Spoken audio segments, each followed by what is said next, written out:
खेसारी लाल यादव और पवन सिंह जो आपस में अपनी छोटी छोटी उपलब्धियां बताकर जो लड़ रहे हैं ना, इन बेस्ट 5 फिल्मों में से ये एक में भी नहीं है। तो भाई साहब, आप दोनों वापस जमीन पर आ जाओ, हकीकत का सामना करें।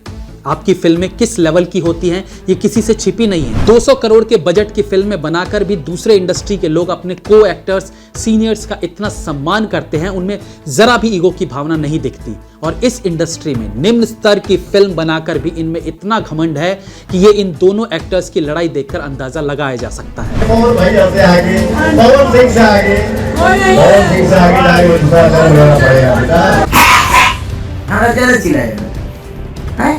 हम चिल्ला रहे ना तो नस फाट जाएगी।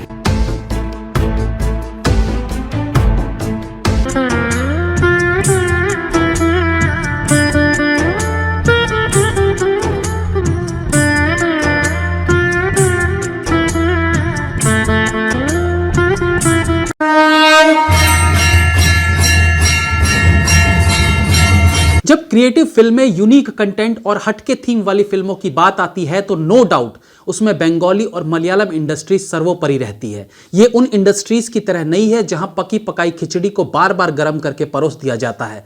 यहां हर बार फ्रेश खिचड़ी बनती है और हर बार उसमें कुछ विशेष मसाले डालकर कुछ नया फ्लेवर देने की कोशिश दिखाई देती है। हालांकि बंगाली फिल्म इंडस्ट्री में भी रीमेक फिल्मों का चलन है, लेकिन अब भी वहां के वेब सीरीज, शॉर्ट फिल्म्स और डॉक्यूमेंट्रीज में क्रिएटिव कार्य दिखाई पड़ता है। लेकिन मलयालम फिल्म इंडस्ट्री जिस तरीके से ग्रो कर रही है, वो चाहे बजट के मामले में हो, वीएफएक्स के मामले में हो, डिफरेंट कंटेंट हो, ये दिन ब दिन तरक्की कर रहे हैं। इवन यहाँ के एक्टर्स को भी आप देखें तो अपने काम में वो जिस तरीके का बदलाव लाए हैं वो अद्भुत है। वो चाहे मोहनलाल हो, ममूटी हो, पृथ्वी हो या फहद फासिल हो। अब आप सोच रहे होंगे कि थंबनेल तो भोजपुरी से रिलेटेड है, तो चर्चा इन इंडस्ट्रीज की क्यों की जा रही है? तो आपको बता दूं, कारण है डिफरेंस बताना। इन फिल्म इंडस्ट्रीज में इतने सीनियर और टैलेंटेड लोग हैं, एक्टर्स हैं, जो हर बार अपनी फिल्मों से दुनिया को चौंका देते हैं। लेकिन आज तक इन एक्टर्स के बीच कभी कोई कंट्रोवर्सी सुनी है? लेकिन भोजपुरी सिनेमा में हर बॉलीवुड फिल्म का रीमेक बनाकर कचरा करने वाले एक्टर्स के बीच का ईगो देखो कि ऑनलाइन लाइव आकर ये एक दूसरे को गालियां देकर देश के सामने बिहार की छवि को धूमिल कर रहे हैं। बंदरों की तरह लड़ाई करके डूबती भोजपुरी इंडस्ट्री को ये और डुबाने में लगे हैं। मलयालम, तमिल, तेलुगु इंडस्ट्री में उच्च कोटि का काम कर जाने के बाद भी हीरो शांति से घर में बैठ अगले फिल्म की तैयारी में जुट जाते हैं। प्रभास की फिल्में 1000 करोड़ का बिजनेस करती है, जिसके बाद वो अपनी अगली फिल्म की तैयारी में लग जाते हैं। और बिहार के सो कॉल्ड एक्टर्स की फिल्मों की तो बात छोड़ ही दो, ये केवल अपने एक गाने के 2 मिलियन व्यूज आ जाने से ही आसमान में उड़ने लगते हैं। आप लेवल देख रहे हो? शर्म आनी चाहिए इन एक्टर्स को जो अपने ईगो के चलते पूरे देश में बिहार और भोजपुरी इंडस्ट्री को बदनाम कर रहे हैं, जग हंसाई करवा रहे हैं बिहारियों की।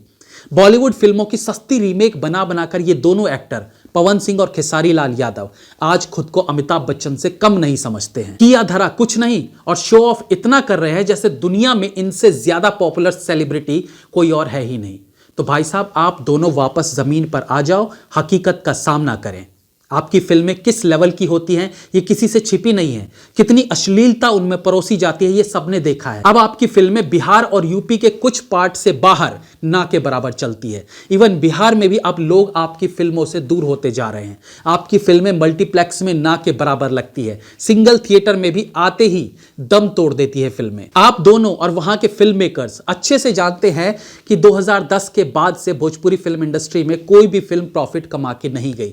हर फिल्म घाटे में रहती है। आपका करियर फिल्मों से नहीं केवल गानों से चल रहा है, और उन अश्लील गानों से भले आपको थोड़े व्यूज आ जाते हैं, लेकिन सच बात तो यह है कि इससे भोजपुरी इंडस्ट्री और गड्ढे में जा रही है। 200 करोड़ के बजट की फिल्में बनाकर भी दूसरे इंडस्ट्री के लोग अपने को एक्टर्स, सीनियर्स का इतना सम्मान करते हैं, उनमें जरा भी ईगो की भावना नहीं दिखती। और इस इंडस्ट्री में निम्न स्तर की फिल्म बनाकर भी इनमें इतना घमंड है कि ये इन दोनों एक्टर्स की लड़ाई देखकर अंदाजा लगाया जा सकता है।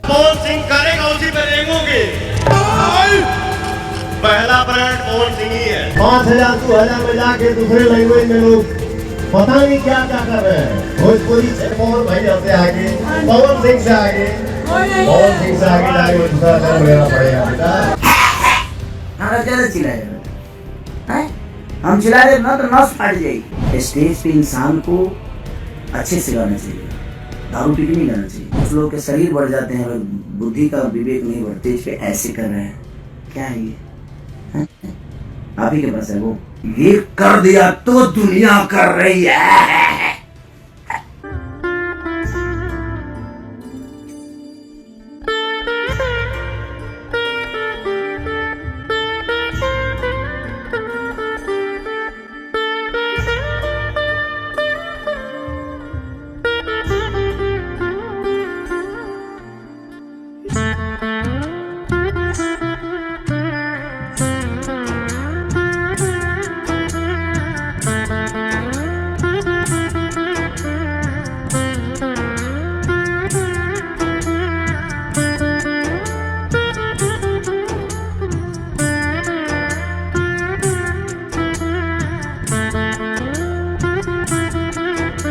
आज मैं आपको भोजपुरी की टॉप 5 फिल्मों के बारे में भी बताता हूं और सबसे ध्यान देने वाली बात यह है कि ये जो दो सूरमा खेसारी लाल यादव और पवन सिंह जो आपस में अपनी छोटी छोटी उपलब्धियां बताकर जो लड़ रहे हैं ना, इन बेस्ट 5 फिल्मों में से ये एक में भी नहीं है। पहली फिल्म है 1962 में रिलीज्ड गंगा मैया तोहे पियरी चढ़ैबो। ये भोजपुरी इंडस्ट्री की पहली फिल्म है जिस पर हम एक दूसरे चैनल पर दूसरे एपिसोड में चर्चा करेंगे। ये फिल्म 5 लाख रुपए में बनाई गई थी जिसने 75 लाख रुपए का बिजनेस किया था।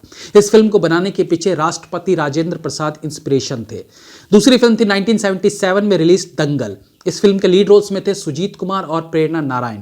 तीसरी फिल्म थी 1983 की गंगा किनारे मोरे गांव। इस फिल्म का निर्देशन किया था दिलीप बोस ने, जो पटना के अप्सरा सिनेमा हॉल में 30 सप्ताह तक चली थी और ये इमोशनल फिल्म उस वक्त की सबसे बड़ी हिट फिल्म रही थी। फोर्थ सबसे ज्यादा कमाई करने वाली भोजपुरी फिल्म थी 2004 में रिलीज्ड ससुरा बड़ा पैसे वाला।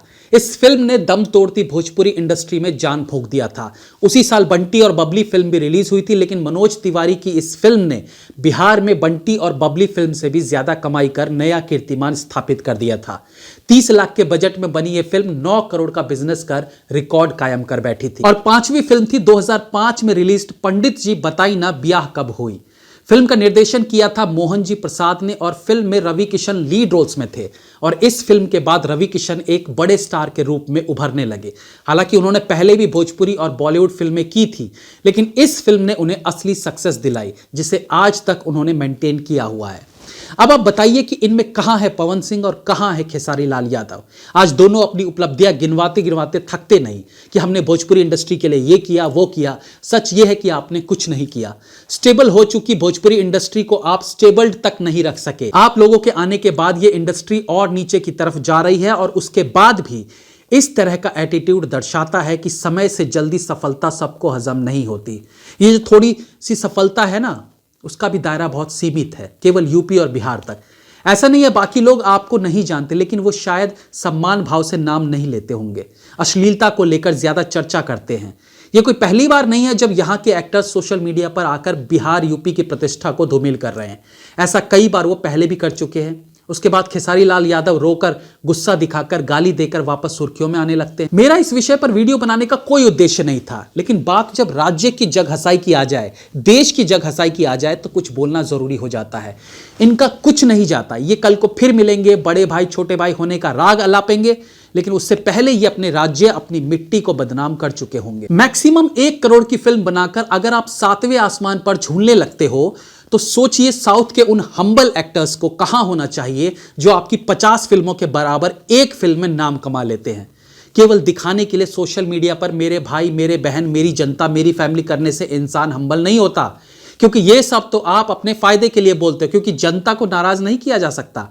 लेकिन असल जिंदगी में बिना दिखावे के भी अगर संयम और सादेपन से रहेंगे तो आपको ढिंढोरा पीटकर सबको बताने की जरूरत नहीं पड़ेगी कि आप कितने सिंपल इंसान हो। एटलीस्ट इन दूसरी इंडस्ट्रीज के एक्टर्स से एक्टिंग ना सही, सिंप्लिसिटी और हम्बलनेस तो सीख ही सकते हो। जय हिंद, वंदे मातरम।